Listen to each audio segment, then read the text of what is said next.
भाई भाई में लम्हर खेल होई, कांच के घर तो सबे बनौले बा।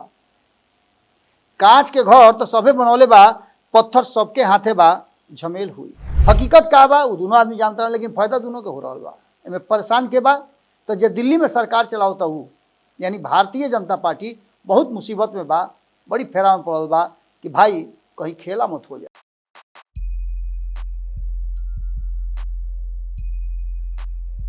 गोड़ा तनी हेरा से अभिनंदन बा। खूंटा ठोक पर वालों के सामने खाली फिर से हाजिर बनी।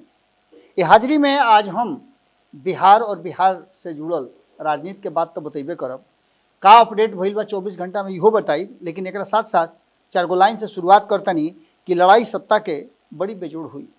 जो दिल्ली से पटना तक ले आ रहा बा सूचना और जना तरीका के बयान आ रहा बा, ओकरे आधार पर 4 गो लाइन लिखनी है कि लड़ाई सत्ता के बड़ी बेजोड़ हुई, भाई भाई में लम्हर खेल हुई। भाई भाई में लम्हर खेल हुई, कांच के घर तो सबे बनौले बा। कांच के घर तो सबे बनौले बा, पत्थर सबके हाथे बा, झमेल हुई।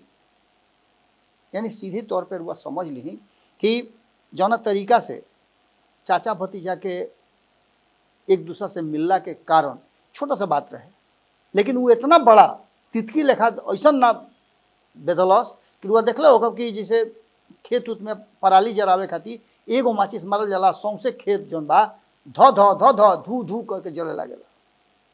ओसे ही एगो मुलाकात पूरा बिहार और देश के राजनीति के खाली फिर से हिला डोला देले बा। बात में का दम बढ़ुए ये तो रुआ लोग जानता नहीं, या फिर वो दोनों आदमी जानता ना। हकीकत का बा वो दोनों आदमी जानता ना, लेकिन फायदा दोनों के हो रहा बा। एमे परेशान के बा तो जे दिल्ली में सरकार चलावता हूँ यानी भारतीय जनता पार्टी बहुत मुसीबत में बा, बड़ी फेरा में पड़ल बा कि भाई कहीं खेला मत हो जाए। चाचा भतीजा के ई जो मेल रहा है दिल्ली हिला के रख दिलस। दिल्ली से पटना के दूरी बहुत कम हो गई बा।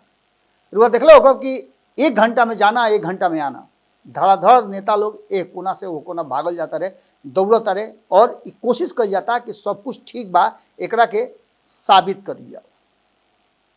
लेकिन दूसरा तरफ जो चुप्पी बा नीतीश कुमार के वो बहुत खेल कर रहा बा। चुप्पी बहुत बड़ा विस्फोट के कारण होला। बहुत दिन तक अगर केहू बहुत दिन बात पचा के रखले होके तो देखब कि एके दिन फाटेला तो कुल हेने से उन्हें क देला। नीतीश कुमार जी के जौना तरीका से सारा बात सारा चीज चल रहा बा, ओकरा के लेकर के एक बात तो पक्का बा कि चाचा भतीजा के मुलाकात के बाद बिहार में यह बात के चर्चा हो गई बा कि बिहार के नया सीएम मिली। तो वो लोग के का हुई जे सीएम के ख्वाब देखे खातिर और देखत देखत एहिजा तक ले पहुँचल बा। सम्राट चौधरी सब कुछ त्याग कैले, काहे कि अगर मौका मिली भारतीय जनता पार्टी के तो सीएम कुर्सी बैठी हैं। विजय कुमार सिन्हा सीएम बने खातिर तैयार बड़े। अशोक चौधरी, ललन सिंह के तो हाल फिलहाल में देखने कि डिप्टी सीएम बने खातिर भी कोशिश कैलन, जो उनकी चर्चा रहे तो बात हम कहता नहीं। इन्हें चिराग पासवान फॉर सीएम ये अलगे वो कैंपेन चलता। और सबसे बड़का कैंपेन 2 साल से धूर फाँकता रहे प्रशांत किशोर, वो तैयार बड़े। का नीतीश कुमार सीट खाली करी हैं? जब दिल्ली के सीट ना खाली हुई तो वो बुझा था कि नीतीश कुमार बिहार के सीट खाली करी हैं। कहीं ना कहीं ये बात बड़ा असमंजस में डाल दिले बा और दिल्ली हिलल तो बुझा था कि बिहार के सीएम मिली। ये बात के चर्चा हो रहा बा। काहे चर्चा हो रहा बा? तो चर्चा में कई गो बात सामने बा। भारतीय जनता पार्टी 2022 में जब नीतीश कुमार अलग भई रहन तो भारतीय जनता पार्टी के पहला जो वाक्य निकल रहे, उनका मुंह से जो शब्द निकल रहे, वो घड़ी वालों के याद हुई कि संजय जायसवाल प्रदेश अध्यक्ष होत रहन। संजय जायसवाल यह बात कहले कि अब हमनी के अगर चुनाव लड़ते या 2025 के विधानसभा के चुनाव तो अपन मुख्यमंत्री के चेहरा सामने रख के लड़। ये सब पर फिर से नीतीश कुमार राख डाल दिले, ख्वाबे रह गई और नीतीश कुमार फिर से एनडीए में आवते सीएम के जितना चेहरा रहन सब पिछुती लुका गई या फिर पीछे हो गई। अब नया चेहरा आयल तेजस्वी यादव, जो उनकी स्वाभाविक सीएम के कैंडिडेट मांग 30% वोट लेके। पिछला वाली प्रयास भी उनकर बहुत बढ़िया रहे, जना से कि सीएम बनते बनते रह गई। अब की हाली फिर उनकर तैयारी बा, और ये तैयारी सिर्फ अपने खातिर नहीं है। लालू प्रसाद तो तैयारी करता रहे कि नीतीश कुमार के पीएम बना करके वक्त से पहले तेजस्वी यादव के सीएम को कुर्सी बिठा दी। ई विनिमय प्रणाली जौन बा समझौता आदान प्रदान जौन हुई, ये आदान प्रदान के तैयारी 2022 से शुरू हो गई रहे। हालांकि होके के तो ओकरा पहले से हो गई रहे। कांग्रेस ही तैयारी कर दिले रहे कि नरेंद्र मोदी के सत्ता से बेदखल करके और खुद सत्ता पर बैठी, लेकिन ये संभव ना लागत रहे। तब ये गठबंधन बढ़ल, G23 के नया नाम बनल इंडिया गठबंधन। ये इंडिया गठबंधन के लेकर के बहुत सपना संजोल गई, लेकिन नीतीश कुमार के उस गठबंधन से बाहर होकर के पड़ल। सब बात लोग जानता नहीं, लेकिन जहां नीतीश कुमार छोड़ के आई रहन ओजे से फिर तैयारी शुरू हो गई बा। नीतीश कुमार के खाली फिर से बोलाहटा आ रहा बड़े, बोलाहटा पर बोलाहटा आ रहा बा, और भारतीय जनता पार्टी एनडीए में उनका के रोके खातिर हर काम कर रहा बा। अब एक पर नया जो अपडेट भइल बा, वो अपडेट में जेपी नड्डा दौड़ल धावल धोती पहिले नीतीश कुमार से बंद कमरा में 1.5 घंटा तक बतियौले। का इनकर दुख तकलीफ बा, काहे खिसियाइल बाड़न कि नइखन खिसियाइल, मन मिजाज नापे खातिर अइले। कतना नाप के गइले, कतना उनकर थर्मामीटर बतौलस, ई तो अलग बात बा। ई ना जेपी नड्डा कहीं हैं आ ना नीतीश कुमार के तरफ से सूचना आई, लेकिन थर्मामीटर जो तरीका से लागल वो देख करके, जब थर्मामीटर लगा के डॉक्टर आवेला तो चेहरा के देख करके पता चल जाला कि मरीज के स्थिति का बा। बिहार के राजनीति में सब कुछ इतना सामान्य नहीं है और सामान्य होई भी ना, कारण कि रुआ समझता नहीं कि पलखत पावते राजनीति तुरंत बदल जाला। यहाँ सबके घर रुआ के बतेबे कहीं यहाँ कि शीशा के बा और सबके हाथ में पत्थर बा। एगो एने से चली तो 4 गो ओने से चली, यानी कि कहीं ना कहीं हिचकोला खा रहा बड़ुए। और ऐसा में नीतीश कुमार जो बाड़े वो फील्डिंग सेट करके तैयार बड़े,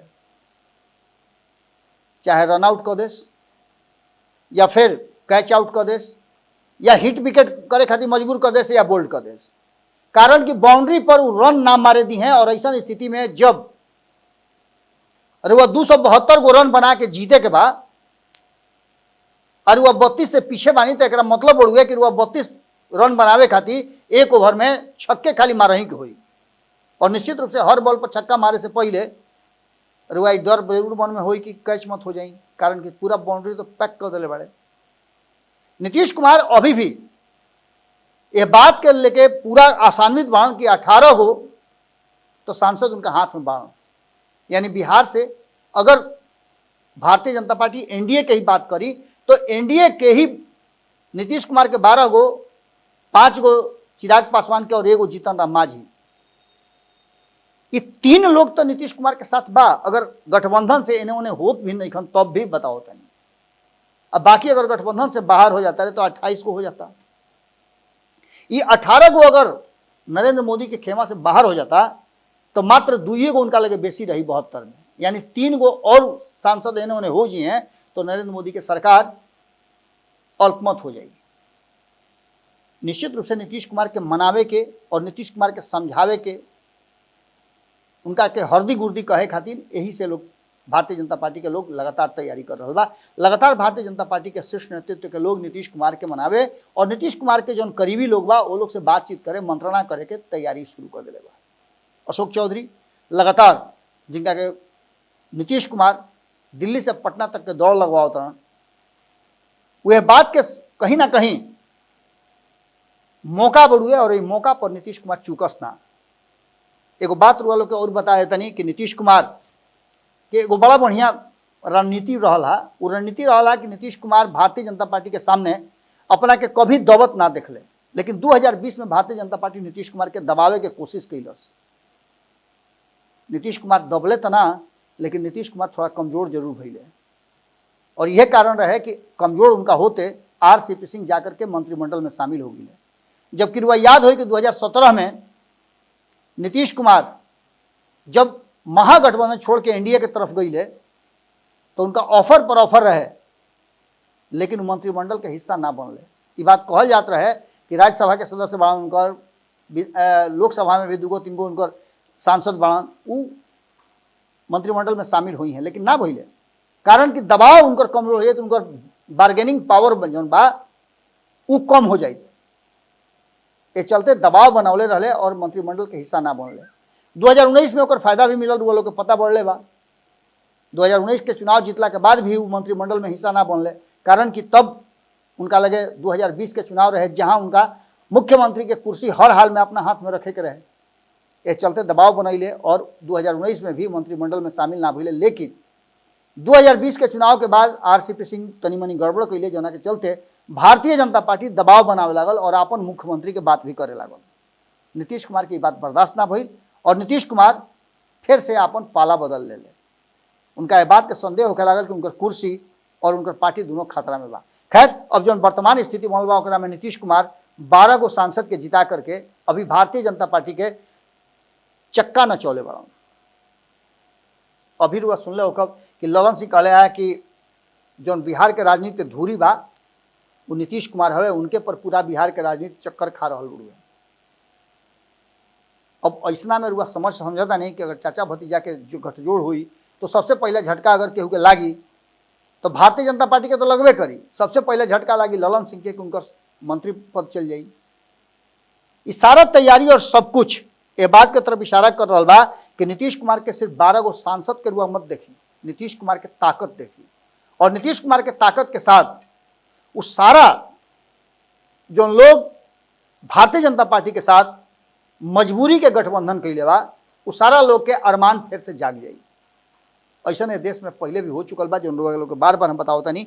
और जौन तरीका से एगो बात रुआ के बार बार हम बतावल चाहतनी और एक बात के रुआ खूंटा ठोक के हम बता रहा बानी, गांठ बांध ली सब है कि बिहार के सियासत में कोई परिवर्तन तब तक ना हुई जब तक कि देश के राजनीति में उथल पुथल या फिर सत्ता परिवर्तन ना हुई।